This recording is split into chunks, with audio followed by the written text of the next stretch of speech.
Hello, everyone, and welcome to another episode of Culture Calls Dialing into the Future, where we discuss everything on organizational culture and technology.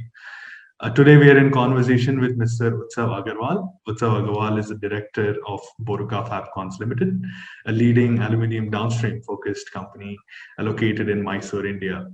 He has experience working with diverse organizational cultures in different countries. He has completed a study in the field of engineering and business administration to aid him through his journey and experience from Bradley University. Utsav also has vast experience ranging from consulting, mentoring startups, being in the manufacturing industry, and investment banking through his ventures in mergers and acquisitions.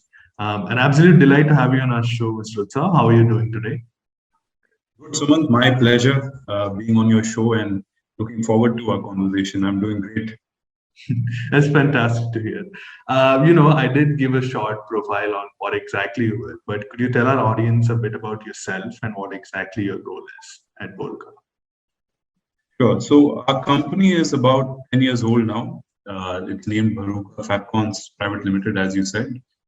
We are located in Mysore. So again, a tier two small town, not really known for manufacturing, but that's where our base is. And what we mainly do is we make aluminum components for various industries, mainly the metro rail industry, the metro coaches that you see, in Delhi Metro, Mumbai, Pune, Hyderabad, all these cities.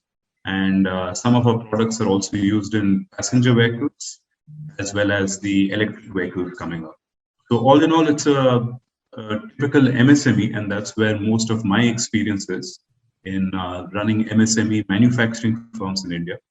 And we also position ourselves, like you said, as a downstream aluminum player. Basically, this means that products we produce and dispatch from our factory should be ready to use by the customer. And that's how we try to add value to the products. Right.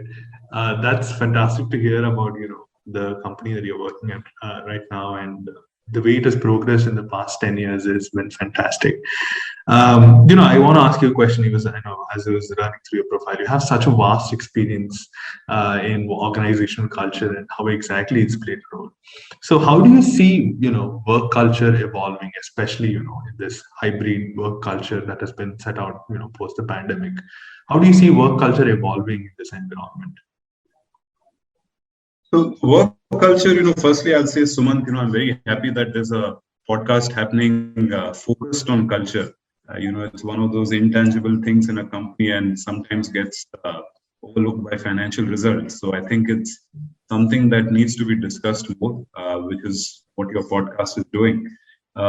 Also, my experience when it comes to culture, it's a mix of, I was in the US for 8 years, but I worked for a French company, in the US, and then it's been the last 10 years in India. So been able to experience different cultures, and I've been able to understand, the value of running a company which has a good culture, once that's, defined in whatever industry you're in.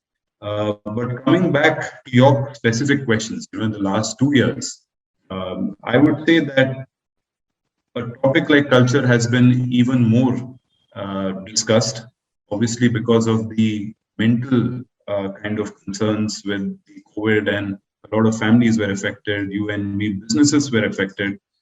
So what we called, at our company was that this entire challenge of COVID and lockdowns was something like what we used to have in school. There was always a surprise test every now and then where you did not know what the syllabus was, and you didn't know that the test would be coming up immediately.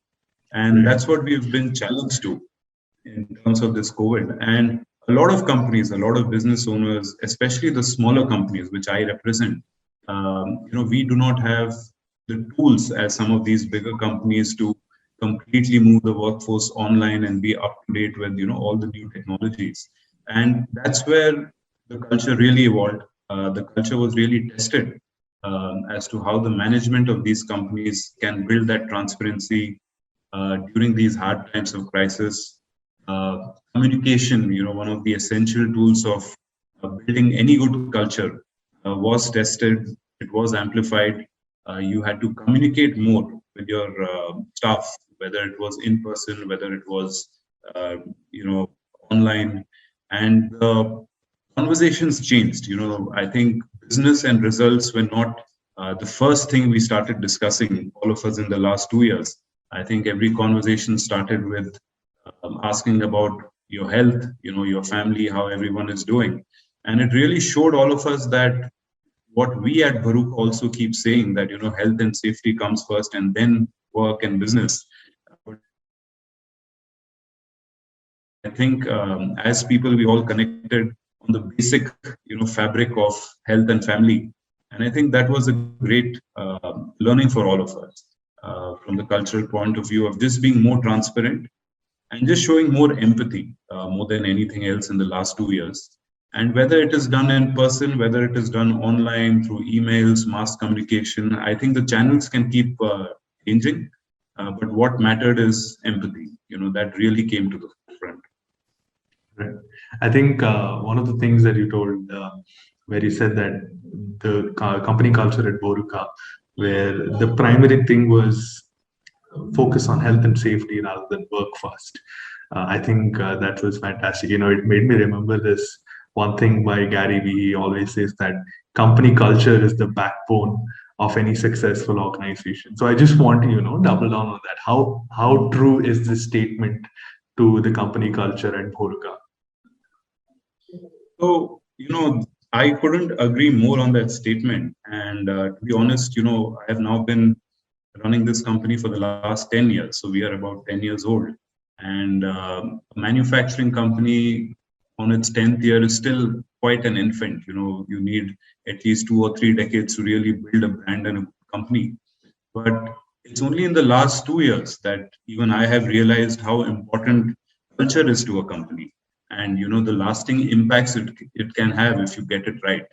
But it's also at the same time, a challenging thing to define. It's a challenging thing to communicate, and most importantly, it's a challenging thing when you have to walk the talk. Now, unfortunately, when you meet your managers and when you have a number of meetings internally, what usually gets discussed are the sales target, the financials of the company, the P&L of the company. And that's the challenge entrepreneurs have. How do they balance the importance of culture with all these other topics? And we as humans are, I would say, short-term creatures. We do things where you would like to see the results quickly, whether it's dieting or hitting the gym or anything in life. We are all driven by results and tangible results.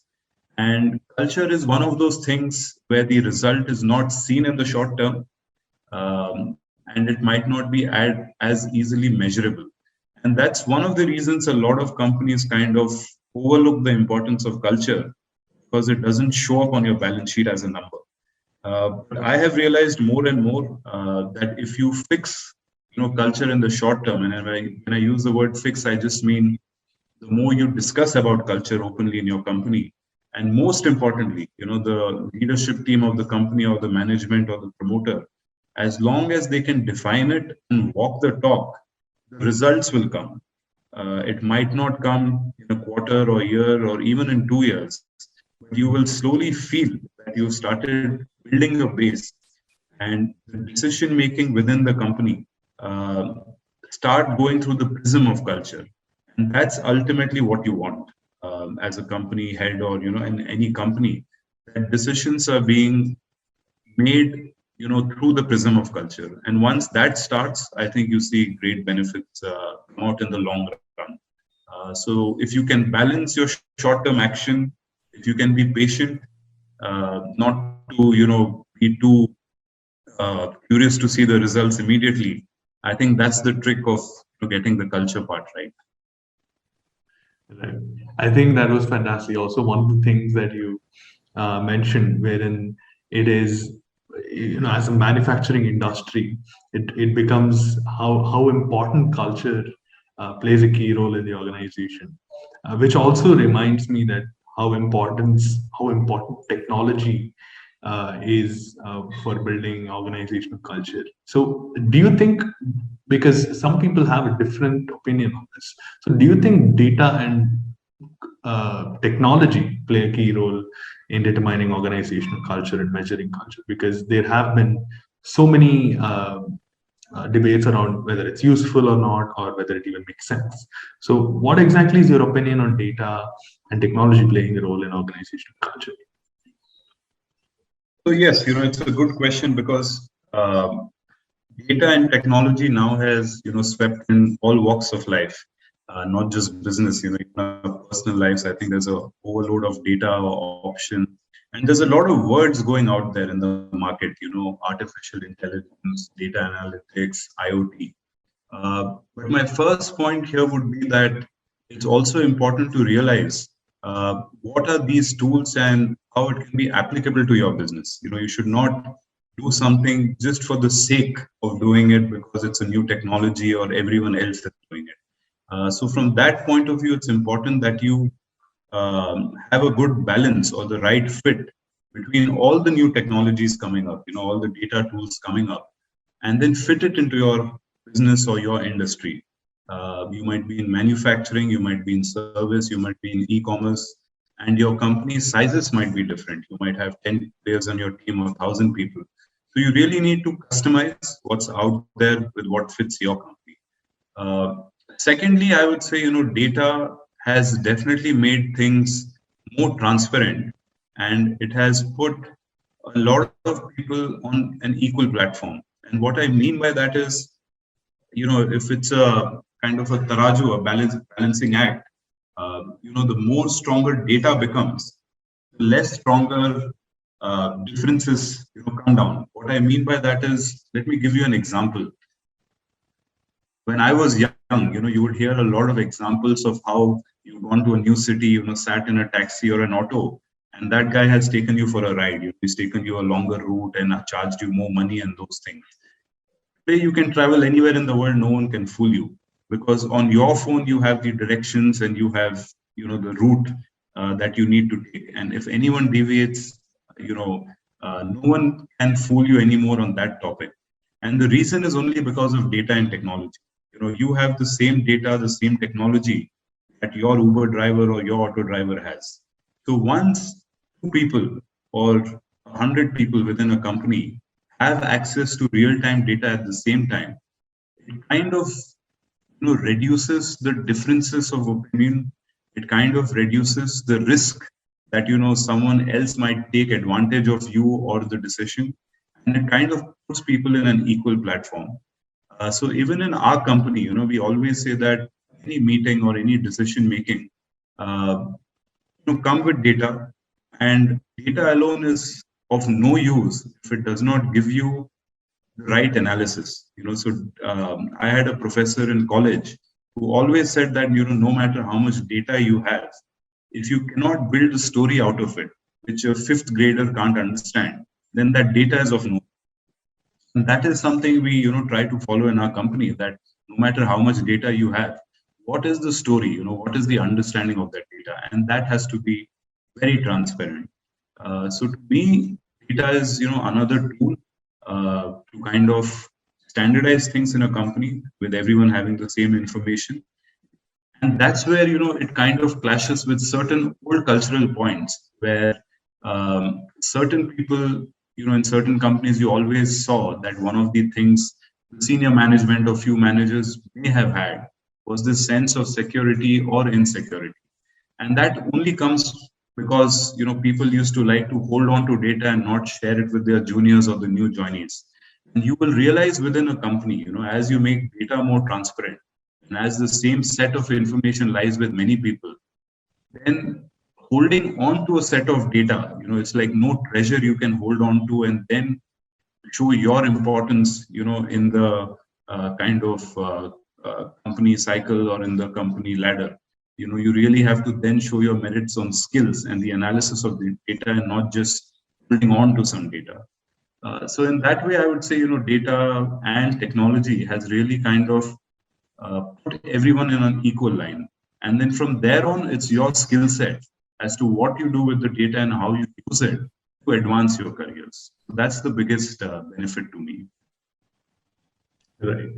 I think it's a beautiful way to put how important data and technology is, and more importantly, how useful it can be if used in the right way. I think that was a fantastic way of putting it. There is one question that we ask all of our guests, and for every guest that I've asked, I've got a different answer. So I want to know what exactly your answer is, which is what exactly does it take to become an employer of choice of the people? And every time I've asked this question, there has been a different answer. So I want to know what, according to Utsav Agarwal, is the way to become an employer of choice. See, this is again, I think any question related to HR, you will always get different answers because to me, HR and topics and questions like this is more of an art and very subjective and not like a objective science question that you will get the same answer. Uh, but honestly, the starting point of this for me is to understand a few fundamental things, and that is that while running a company, and we have about 70 full-time employees and another 150 contractual employees, is that you should not have this false sense of trying to make everyone happy, because that's never possible, and that's really not the goal of any management. That to make a workforce that is happy at all the times, and you run into this pleasing culture where you're trying to please everyone, either above you or below you. So having that caveat in mind, being a employer, a preferred employer in the market, again for two reasons. One is obviously employees who are already working with you, and there it's an easy measure. Some companies can look at their retention rate and see, attrition rate, retention rate, see how they are doing. And obviously, as a company, you want to attract the best talent. Especially smaller companies of our size, we always have this dream that instead of chasing talent and trying to beat the market by giving the next 20-30% raise, how can you be a company that good talent start approaching you and you have the choice in hiring the best talent? So certain things, and nothing more important than building the right culture. If you get that right, that question is automatically answered. You start becoming the choice, preferred choice. But some of the specifics I can say what we do in our company is, one is we balance. We have a lot of emphasis on work-life balance, and I don't mean just on presentations. We genuinely, even though we are a small company, we always have these food days, going on, like a burger day or a chart day. Every year we have sports tournament. So just next Sunday, this Sunday, we have a cricket tournament internally within the company. So we do a lot of events that create a sense of belonging. The higher the sense of belonging, I think people will stick, onto the company for longer durations of time. So creating a sense of belonging, I would say, is, the first part to being a preferred employer of choice. And secondly, I would also say, having a lot of communication channels for all the employees to communicate their objective feelings, with the management or with their seniors. So another example of this is in our company, we have every quarterly something called an open house meeting, which the HR runs.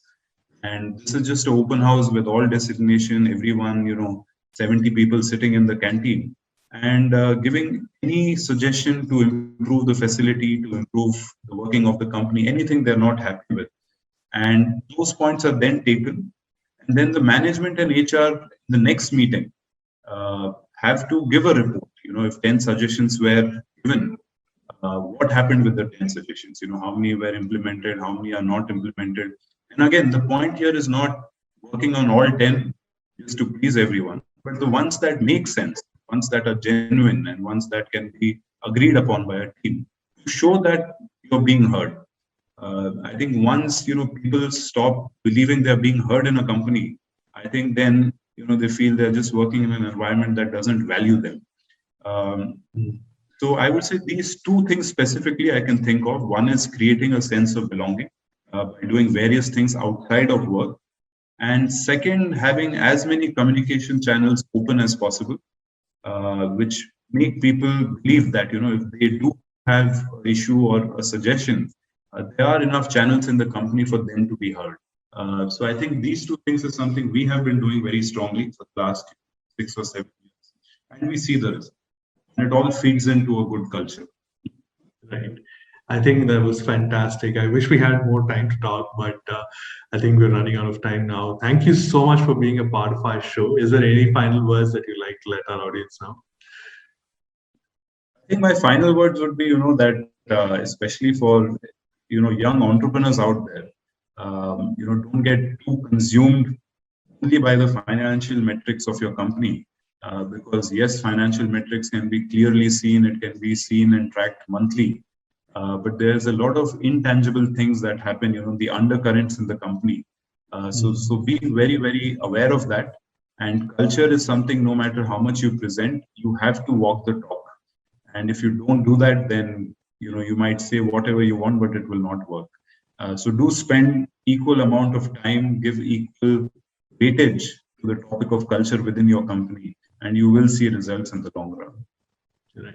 Walk the talk. That was an amazing way to end. Thank you so much, Mr. Utsav, for joining us. And hey, everyone, thank you so much for listening until the end. If you have anything, make sure you leave it in the comment and make sure you leave a like on this. And we will see you again in the next episode.